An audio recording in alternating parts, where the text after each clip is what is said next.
Welcome back. Looking ahead, we are just days away from the 28th annual TD Beach to Beacon 10K. Aside from the big race, there's events this week, including today's expo, where you can check out this year's new merch. Joining us this morning are Lori Mitchell, president of the TD Beach to Beacon Board of Directors, and Matt Rand, a former champion in the race in 2023, but you're also a current board member. Guys, thanks so much for coming. I know it's a busy week for you guys.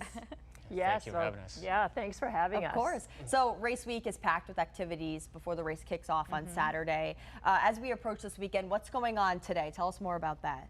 Well, today we start with the expo, the Runners Expo. That's at Southern Maine Community College. New location this year in South Portland. So runners pick up their bibs, their race packets. They also have the opportunity to visit vendors and to check out our new race merchandise you mentioned with our new brand and logo that just launched a few weeks ago. So that's really fun to have jerseys and zip tops and all the things, the runners kits that they want. And what about tomorrow afternoon with some of Maine's fastest and youngest runners? Yeah, so they have the high school mile tomorrow afternoon. Okay, what's that?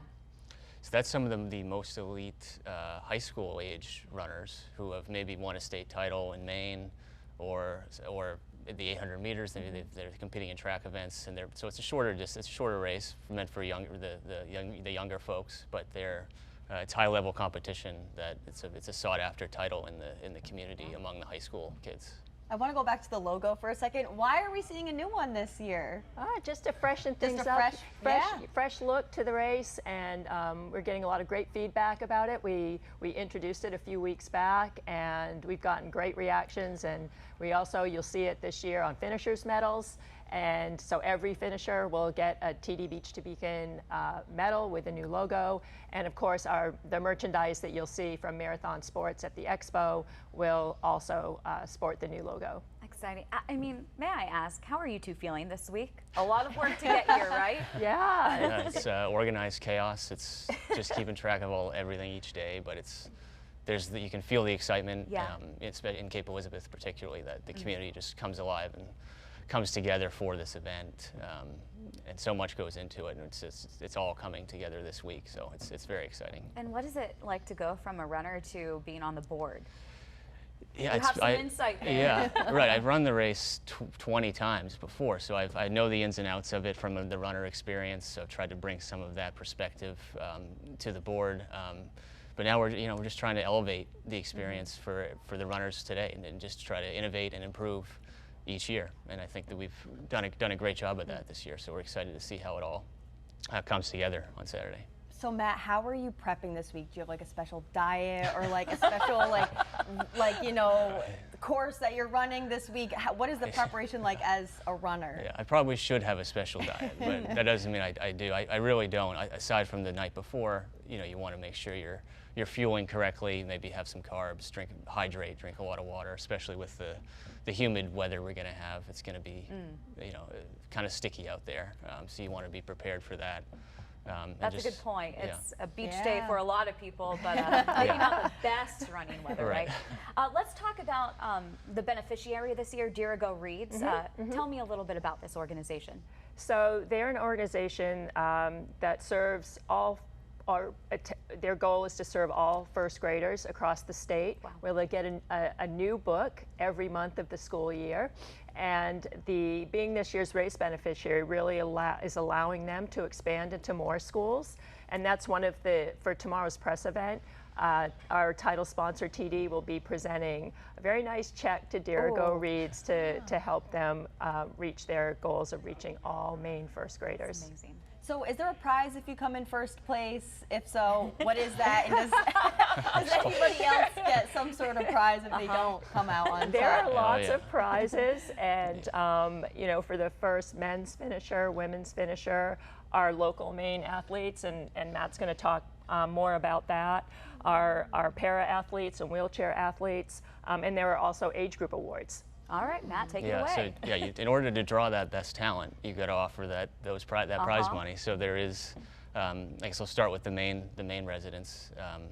The winner of that gets $1,000. So that's what draws everybody in. This year, the course record on the men's side was set by Ben True back in 2009, time of 29:10. and that record is at risk on Saturday. The field here in Maine for the men is probably the most talented and deepest it's ever been in the race's history.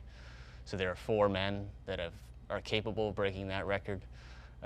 They all live together in Portland, train together, and that's the sort of environment that can lead to records falling. They've been targeting that time, and they'll be pushing each other in the race. The 4 names: Will Gohegan, a former pro runner for Nike.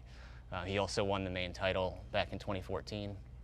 And then 3 other guys, Aaron Willingham, Colin Cernick, and Alec Troxel. They all recently qualified for the 2028 Olympic trials in the marathon. So they're at their peak fitness, all 4 pushing each other, live right here in Portland, so it's going to be really exciting to see how that plays out, and I think that record will fall. Let's go. Okay. Yeah. And what's so to cool watch. is this race doesn't just draw in people from the United States, and people from all over. Yeah. I remember Helen O'Beary was there a few years ago, Olympian. How special is that to see all these people coming out to Maine for this race? It's great, and it's, you know, I think it's one of the big reasons that we draw a great spectator crowd to the race, is to see those professional athletes and who are also looking to win. And Matt, who are the pros that we can look for this year? Yeah, so I'll start with the women. The Beach to Beacon has this rich tradition of drawing the best talent from all over the globe, and part of that is, an outcome of that is that an American woman has never won the Beach to Beacon. So that's something, another Maybe milestone. that will change. Yeah, a milestone that could change on Saturday.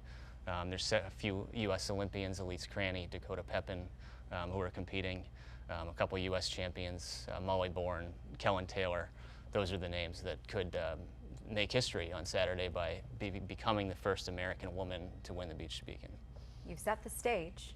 How many people are expected, by the way? I think we're looking around 7,000 runners. So yeah, it's a big field, and a lot of great energy, and just a lot of fun.